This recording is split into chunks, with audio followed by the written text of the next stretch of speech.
श्री धाम वृंदावन में भगवान रास कर रहे हैं गोपियों के साथ में। और कोई कोई गोपी कहती है प्रभु मुझे प्यास लगी है, ठाकुर जी पानी पिलाते हैं। कोई कोई गोपी कहती है मेरे मस्तक में वेदना है तो सर दबाते हैं। ये ठीक है, यहां तक ठीक है, लेकिन गोपियों को अभिमान हुआ, आस्था है, आज वो हमारे इशारे पर नाच रहा है, ये अभिमान हो गया। तो मैंने आज कथा के प्रारंभ में ही कहा था कि भगवान को सब कुछ अच्छा लगता है, पर भगवान को अहंकार अच्छा नहीं लगता, अभिमान अच्छा नहीं लगता। गोपियों को जहां अभिमान हुआ, भगवान गोपांगनाओं को छोड़ करके श्री धाम वृंदावन में रास कर रहे थे और छोड़ करके चले गए। सबको छोड़ दिया, एक को साथ में लेकर के गए, वो कोई और नहीं, वो हमारी श्री राधा रानी है। बोलिए बरसाने वारी तासां तत्सौभगमदं वीक्षमानं च केशवः प्रसमाय प्रसादाय तत्रैवान्तर्धीयत। सुखदेव कहते हैं परीक्षित भगवान श्री राधा रानी को साथ में लेकर के गए। गोपियों ने वन वन में श्री कृष्ण को ढूंढा, फिर भी भगवान किसी को मिले नहीं। एक वन से दूसरे वन में जाते ही जा रहे हैं, जाते ही जा रहे हैं, जाते ही जा रहे हैं। राधा रानी ने कन्हैया से कहा हे माधव अब मुझसे भी चला नहीं जाता, ये श्री धाम वृंदावन है, आप एक वन से दूसरे वन में कहां पधार रहे हैं। तो ठाकुर जी राधा रानी को छोड़ करके भी अंतर ध्यान हो गए। सुखदेव कहते हैं परीक्षित दर्शन करिए उस दृश्य का, शरद पूर्णिमा की वो महानिशा श्री धाम वृंदावन, और उस शरद की महानिशा पर श्री राधा रानी विलाप कर रही है। हा नाथ रमण प्रेष्ठ क्वासी क्वासी महाभुज दास्यास्ते कृपणायामे सखे दर्शय सन्निधिं। बोले राधा रानी की जय हो, बरसाने वाली की जय हो। श्री राधा रानी ने सबसे पहले कहा हे रमण। जब एक बार रमण कहा तो हमारे वृंदावन के ठाकुर श्री राधा रमण लाल प्रकट हो गए। जब राधा रानी ने कहा हा प्रेष्ठ, तो वृंदावन के ठाकुर श्री राधा वल्लभ लाल प्रकट हो गए। जब किशोरी जी ने कहा हा महाभुज, तो हमारे वृंदावन के ठाकुर श्री बांके बिहारी लाल प्रकट हो गए। दास्यास्ते कृपणायामे सखे, जब कहा हे सखे आप मुझे दर्शन दीजिए, तो वृंदावन के ठाकुर श्री राधा वल्लभ लाल प्रकट हो गए।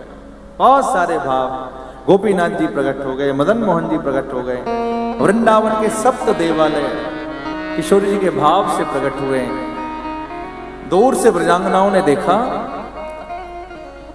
राधा रानी का दर्शन किया, तो एक ने दूसरी से कहा ऐसा लगता है मानो कोई चंद्र चंद्राली है। किसी ने कहा नहीं सखी मानस मराली है। सबने कहा ये तो वृषभानु की दुलारी है। सामने श्री राधा है और सब ब्रजांगनाओं ने जाकर के राधा रानी को घेर लिया। किशोरी जी ने कहा गोपियों जैसे तुम्हें छोड़ दिया ऐसे मुझे भी छोड़ के चले गए, जहां से बिछड़े हैं वहीं मिलेंगे।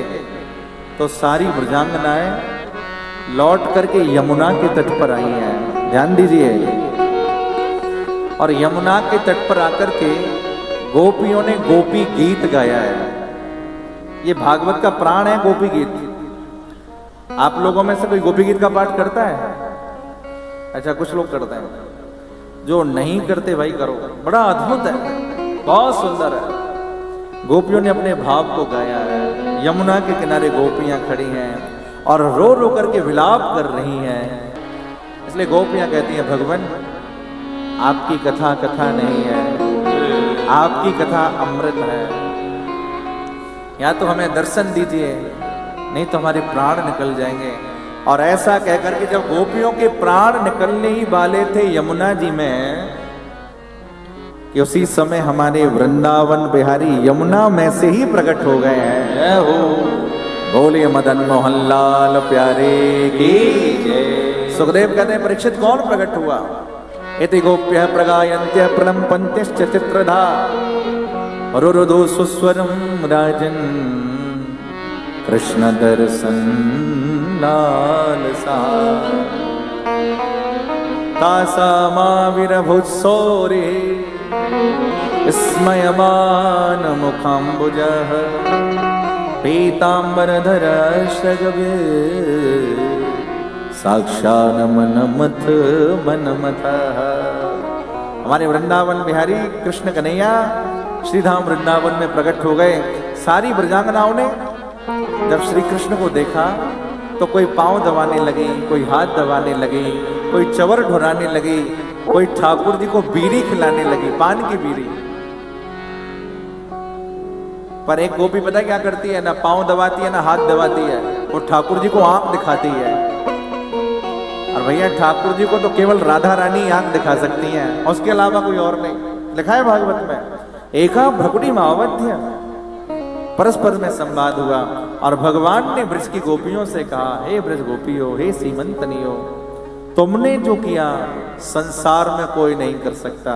इसलिए किसी को श्री कृष्ण से प्रेम करना है, भगवान से प्रेम करना है, तो ब्रज की गोपियों जैसा प्रेम करें, ब्रज मामाओं जैसा प्रेम करें। भगवान ने गोपियों के मनोरथ को पूरा किया।